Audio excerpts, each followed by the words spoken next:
लटकवले बाड़ो मुँह तू नइखा मुस्कात काहे बैठल हब धक माथा पहात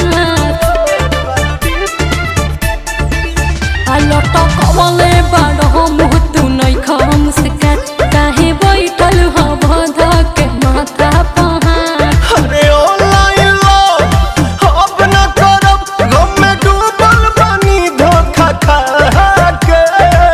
पर क्या मुझे एक मुझे एक भौजी ने लूटा रे कुंवर वाला डीपी लगा के। मुझे एक भौजी ने लूटा रे कुंवर वाला डीपी लगा के।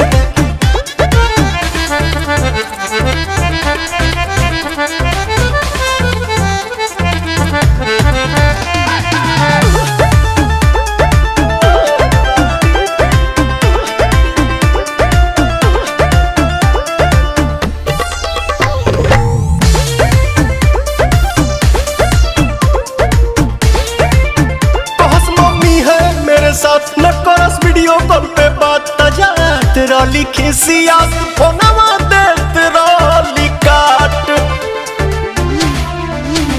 तोहरा मिलल बा तोहरे ही करनी के फल बड़ो हमके तड़ पहले तू कहले रह छही बनल आशिक होता बड़ी तकलीफ गइली सब तू गजब सिखा के।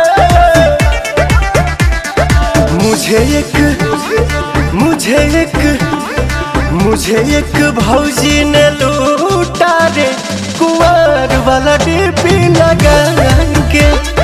मुझे एक भौजी ने लूटा रे कुंवर वाला डीपी लगा के।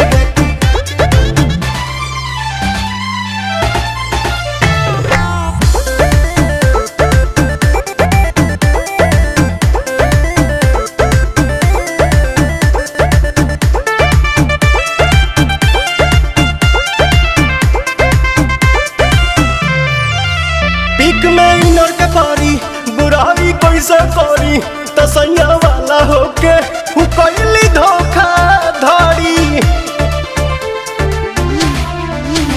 छोड़ा जाए दाना कैला तू गलती जवन अफसोस मत कर प्रिय दरसी पवन। देहो कैसे भुलाई दिली आदत धराई रातों रात भर हमसे बतिया के।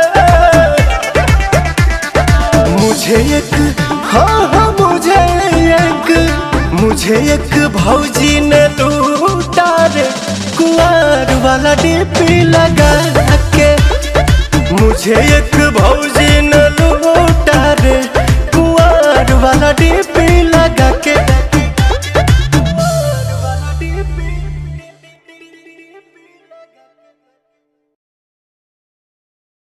मुझे एक भौजी ने लूटा रे कुंवर वाला डीपी लगा के। मुझे एक भौजी ने लूटा रे कुंवर वाला डीपी लगा के।